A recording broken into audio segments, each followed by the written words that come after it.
En Siria, las fuerzas gubernamentales se han retirado de la provincia de Sueida, ubicada en el sur del país y donde se concentra la minoría drusa.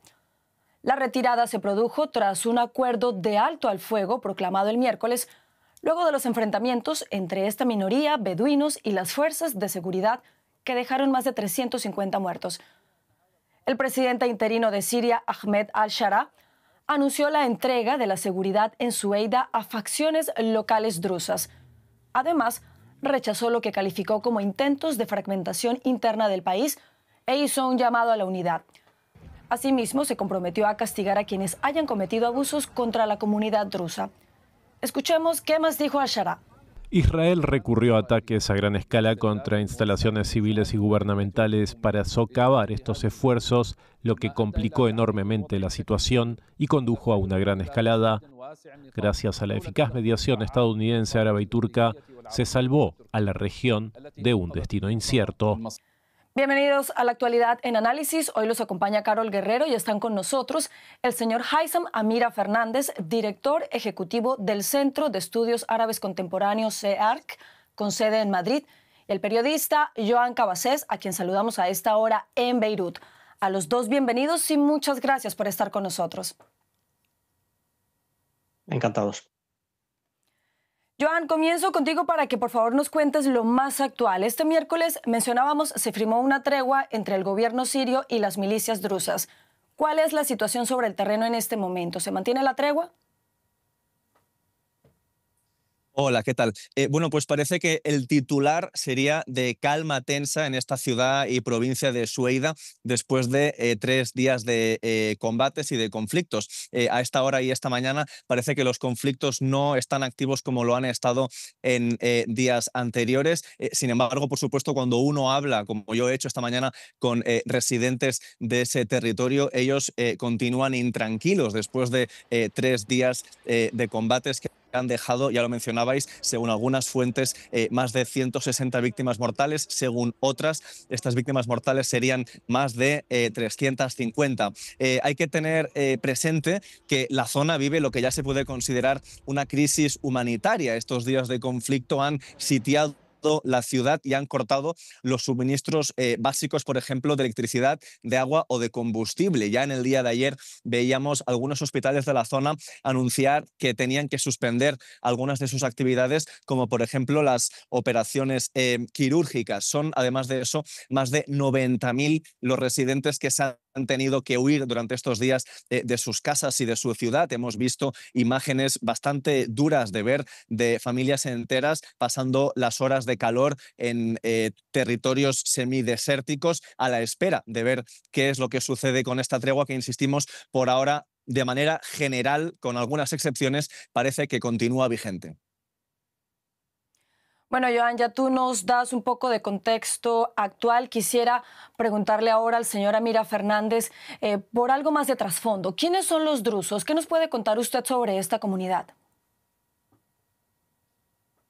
La sociedad siria está compuesta por distintos grupos, tanto religiosos, también étnicos. Es una sociedad compleja. Siria es un país que sale de 14 años de guerra civil con la interferencia y la injerencia de muchos países vecinos, de potencias internacionales. Está en una situación delicada, pero ha iniciado una transición al haber derribado al régimen de Bashar al-Assad, que ha sido un régimen dictatorial y que, bueno, pues esta guerra civil ha provocado más de 500.000 de muertos y mucho sufrimiento entre los distintos grupos que componen el país. Ahora es momento de restañar heridas. Sin embargo, hay intereses para evitar que Siria tenga una constitución de Estado cohesionado y que pueda haber unas autoridades que tengan control sobre el conjunto del país. Hay muchos intereses mezclados. Dentro de Siria, muchos actores que quieren influir en lo que está ocurriendo, y hay un actor muy importante en todo esto, que además es vecino inmediato de esa zona de Suaida, al sur de Siria, que es Israel. Israel no solamente ocupa parte del territorio sirio, los Altos del Golán, según el derecho internacional, también ha entrado en parte de ese territorio al sur de Siria desde la caída del régimen de Assad y ha bombardeado en los últimos días zonas tanto en Daraa, en el sur de Siria, en Sueida, en la capital Damasco. Y dice que está haciéndolo para proteger a esta comunidad drusa, que es una de las minorías que compone la sociedad siria. La pregunta es si solamente es eso o si acaso lo que también Israel pretende, como opinan muchos en Siria, que es jugar la carta sectaria para dividir y fracturar la sociedad siria y evitar que pueda surgir un Estado funcional al lado en una zona donde pues Israel considera que es una amenaza, a pesar de que este sistema actual en Siria no había supuesto una amenaza ni había atacado a Israel.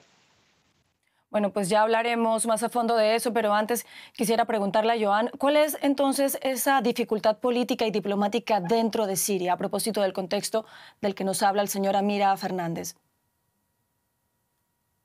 Bueno, pues en primer lugar, ya lo apuntabais, la presencia de varias minorías en el país y hay encuestas recientes que arrojan resultados que indican que mucha población de estas minorías todavía ve con escepticismo o con cierto recelo el nuevo gobierno sirio islamista. Luego, si vamos más en concreto a la ciudad y a la provincia de Sueida, pues lo que ocurre es que hay algunas milicias drusas que se niegan a cooperar, que se niegan a tener un entendimiento con el nuevo gobierno sirio. Estábamos comentando antes cómo ayer Damasco y varias milicias drusas de la población de Sueida alcanzaron una tregua, pero no son todas las milicias drusas de Sueida que forman parte de este alto el fuego y de hecho algunos líderes drusos influyentes de esa zona, poco después de que se cerrara ese alto el fuego, anunciaron que ellos no se sienten parte de la tregua e incluso llamaron a sus seguidores a continuar luchando, dicen,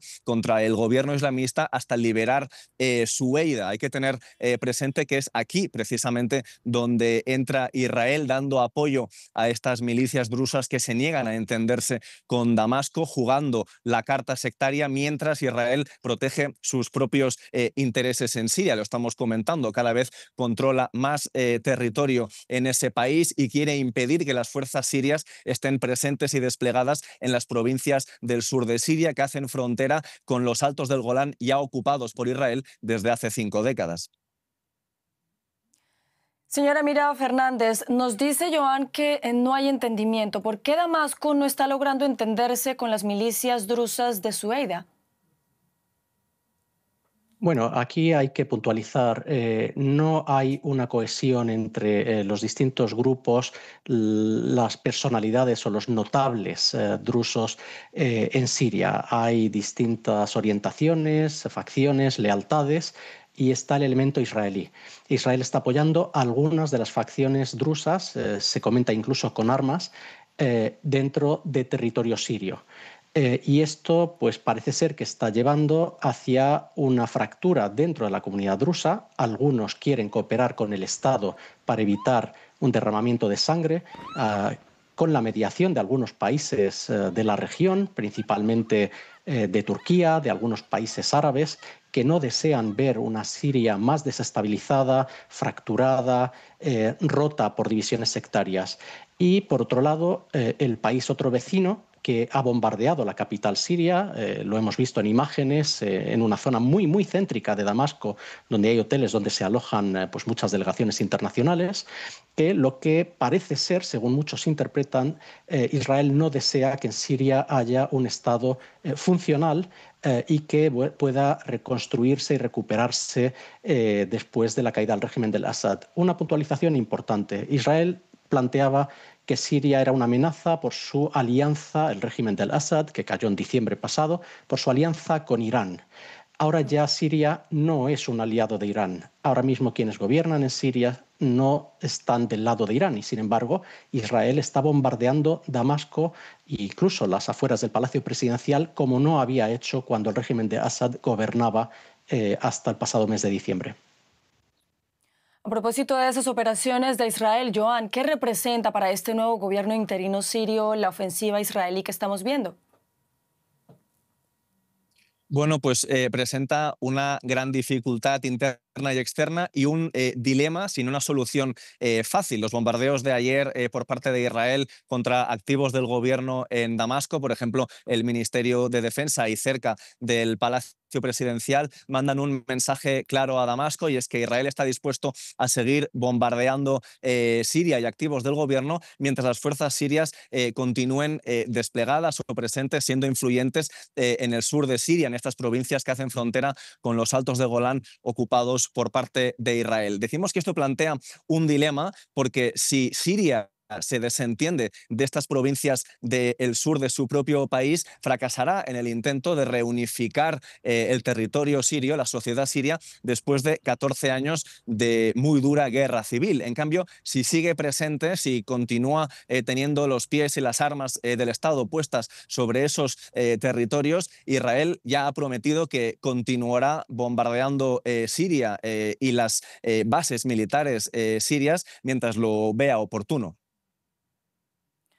Señora Mira Fernández, escuchábamos hace unos minutos al líder sirio Ahmed al-Sharaa. Él denunció maniobras para desestabilizar el país.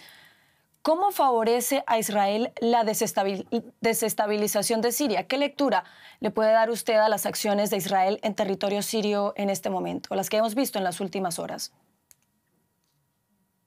Bueno, vamos a pensar por un instante que no estamos hablando del Estado de Israel, que estamos hablando de cualquier otro país que decide atacar un país vecino, bombardear la capital en una plaza céntrica, bombardear las afueras del Palacio Presidencial, y ese país que ha sido bombardeado no había atacado antes al que lanza el ataque. Esto, en derecho internacional, es una agresión. Si cualquier otro país lo cometiera, pues se estaría condenando por parte de la comunidad internacional, se reuniría el Consejo de Seguridad de Naciones Unidas, porque no se estaría salvaguardando la paz y la seguridad internacionales. En el contexto actual, y ahora sí hablamos del Estado de Israel, el Estado de Israel se presenta como un Estado amenazado por los países vecinos, por Irán, por países árabes, por milicias, por grupos armados. Sin embargo, Israel está bombardeando a placer territorios que no le pertenecen. En Líbano, en Siria, en Gaza, en Cisjordania, estoy hablando según el derecho internacional. Incluso la agresión contra Irán hace unas semanas. Y esto coincide con un momento político dentro de Israel en el cual el primer ministro Netanyahu tiene que enfrentarse a unos juicios y unas comparecencias ante los tribunales israelíes por causas que tiene abiertas en Israel por casos de corrupción, entre otros. Incluso muchos israelíes críticos con lo que está haciendo el gobierno de ultraderecha de su país, donde hay elementos ultranacionalistas y ultraortodoxos, dicen que esto es una maniobra tanto para desviar la atención, para que Netanyahu pueda seguir con su guerra continua y para evitar hablar de un alto el fuego y de una negociación en Gaza para que haya un alto el fuego humanitario y para que se dejen de ver las monstruosidades que se ven a diario, que salen allí contra población civil inocente. Y está esperando Netanyahu a que llegue una fecha muy cercana donde el Parlamento israelí, la Knesset, se va de vacaciones durante prácticamente 3 meses. Es una manera, según ven muchos, incluidos muchos israelíes, de ganar tiempo para evitar poner fin a esa guerra continua que parece ser que beneficia a Netanyahu y a su coalición de extrema derecha. Bueno, quisiera volver ahora con usted con ese tema, pero antes le quisiera preguntar a Joan, ¿qué papel ha jugado Israel en Siria desde la caída de Bashar al-Assad en diciembre pasado, Joan? Sí, estamos estos días hablando sobre una escalada israelí en Siria, pero lo cierto es que ese país y ese ejército ha estado activo e implicado en Siria desde la caída de Bashar al-Assad el pasado 8 de diciembre. Por supuesto, cuando cayó ese régimen, se desfermó un tiempo de caos y una cierta anarquía en territorio sirio, y en ese momento el ejército israelí aprovechó para avanzar sus posiciones más allá de los Altos del Golán, tomando el control de una zona desmilitarizada que habían pactado tanto Israel como Damasco en 1974, una zona de seguridad entre los Altos del Golán ocupados por parte de Israel y el resto del territorio sirio. Aprovechando el mismo argumento sobre la situación de descontrol que había dentro de Siria, Israel se puso a bombardear todas las bases militares, todo el equipo militar que pertenece al Estado de Siria, argumentando que no podía asumir el riesgo de que esas armas cayeran en manos equivocadas y que pudieran suponer una amenaza para la seguridad tanto de los Altos del Golán ocupados por parte de Israel como de el norte de Israel. Para poner un ejemplo y unos datos que pongan rostro a esta situación, desde diciembre hasta la actualidad, algunos cálculos dicen que Israel ha lanzado casi 1000 bombardeos contra territorio sirio y también ha lanzado más de 400 incursiones terrestres. Sobre todo hablamos del sur de Siria, y también ha ocupado 180 kilómetros cuadrados adicionales más allá de los Altos del Golán ocupados, en los que residen 70.000 personas de ciudadanía siria y que no están acostumbradas a lidiar con la ocupación israelí. Estamos en contacto con civiles de esa zona y nos cuentan que Israel está una vez más tratando de manera distinta, hablamos por supuesto en términos generales, los pueblos de mayoría drusa o los pueblos de mayoría musulmana suní. Hay varios reportes de actitudes hostiles por parte del ejército de Israel contra población local, intentando, insisto, según estos civiles, que la población huya de sus casas y de sus pueblos. Señora Mira Fernández, a propósito de este contexto que usted nos detallaba hace un par de minutos, ¿cómo cree usted que se ve en Oriente Medio esta ofensiva israelí en Siria? ¿Pueden estas acciones tener algún costo político para Israel en la región o ante la comunidad internacional? Sin duda alguna, los países del entorno, tanto aquellos con los que Israel tiene relaciones declaradas o conocidas, como los países con los que Israel tiene una enemistad, están viendo que la actitud del Estado de Israel durante los últimos 21 meses es de un país que utiliza la fuerza fuera de sus fronteras, que utiliza la fuerza de una forma muy dura, que bombardea, ataca distintos objetivos que declara de forma unilateral que le suponen una amenaza. Algunos piensan que esta es la forma que Israel puede rediseñar Oriente Medio y crear una nueva región a su imagen y según sus intereses. El problema de todo esto es que incluso algunos países vecinos, tanto árabes como Turquía, están viendo que el comportamiento de este gobierno israelí, formado por elementos ultranacionalistas y ultraortodoxos, es un comportamiento desbocado, de una agresividad desmedida, con una sensación de impunidad total. Y esto desequilibra muchos de los cálculos políticos que tienen los países vecinos, incluso aquellos que pensaban algunos que estarían cerca de normalizar relaciones diplomáticas con Israel. Estoy pensando en Arabia Saudí, principalmente.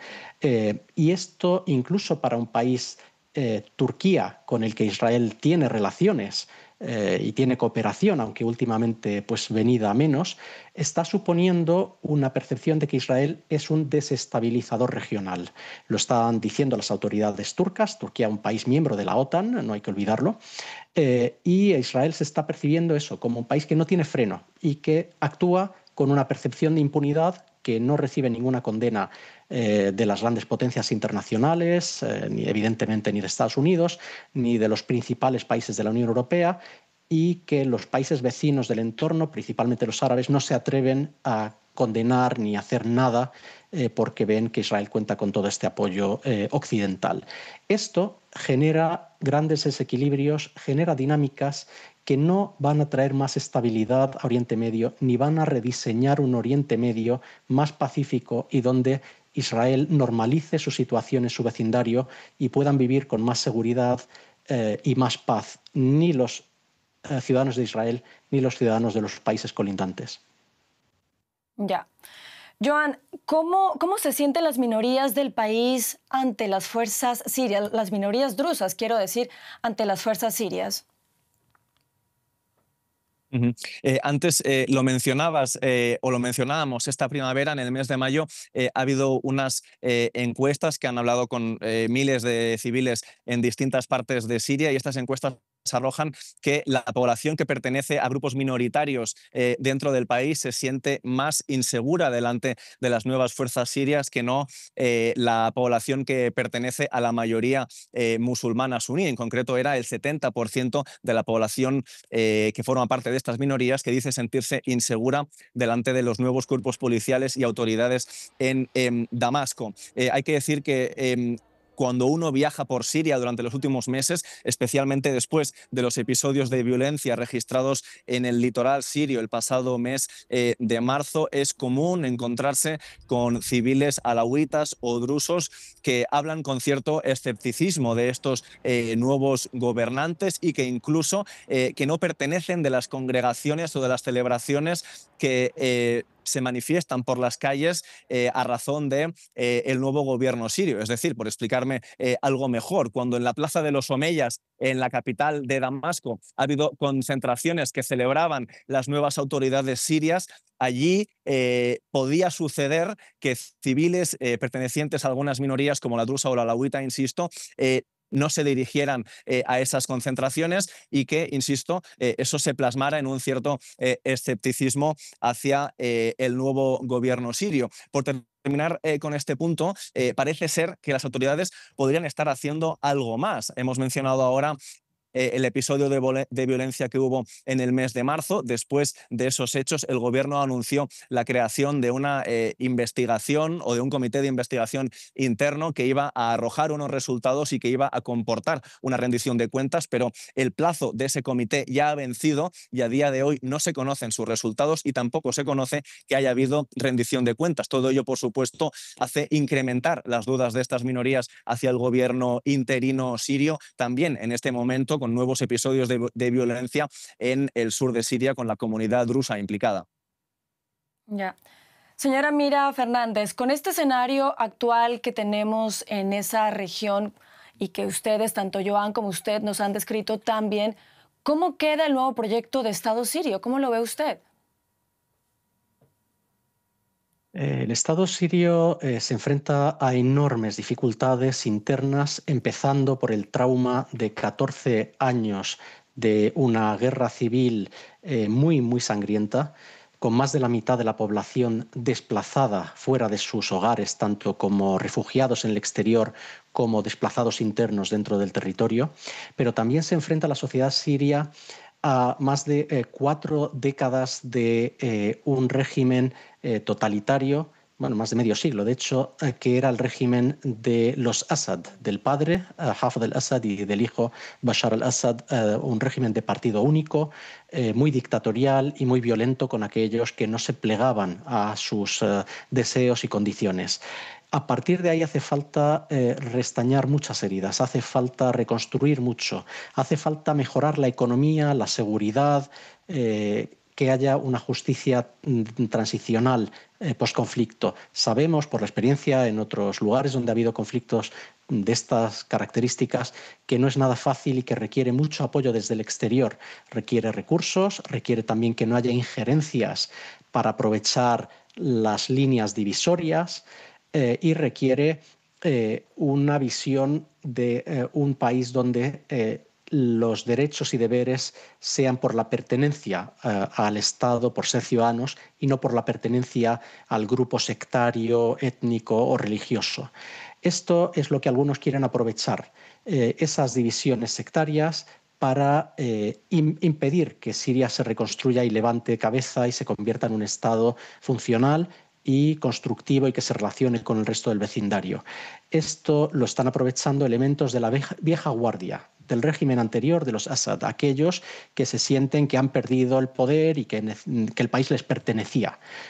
Algunos de ellos en la zona litoral a la que se hacía referencia, de la minoría alauí, que era a la que pertenecía la familia al-Assad y que tenían posiciones de privilegio en el sistema del régimen anterior. Pero también hay otros grupos sectarios en el sur, hay también en la zona noreste del país, los kurdos. Si desde Siria hay muchas voces que están pidiendo esa unidad, ese sentimiento de pertenencia nacional como ciudadanos de Siria, hay actores externos que desean todo lo contrario, que desean fracturar en pequeños trozos el país para que no se reconstruya, para poder mantener un control y un sometimiento sobre el territorio, sobre los recursos, impedir que Siria pues sea un Estado que funcione y que se levante y que la economía se mejore y que responda a las necesidades y aspiraciones de su sociedad.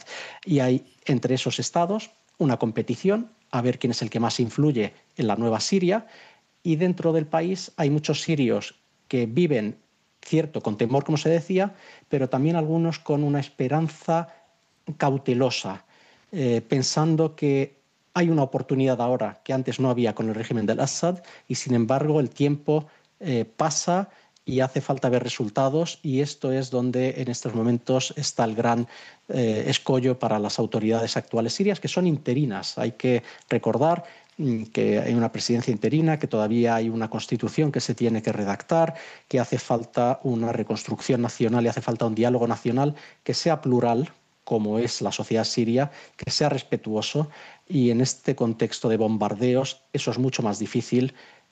Y se somete a una presión enorme a toda la sociedad, a la economía y a la posición de Siria en su vecindario. Pues ya veremos qué pasa, si se puede lograr ese proceso de reconstrucción que anhelan muchos sirios. Señor Haitham Amira Fernández, Joan Cabasés, muchas gracias a los dos por habernos acompañado en este análisis. Muchas gracias, un placer. A vosotros.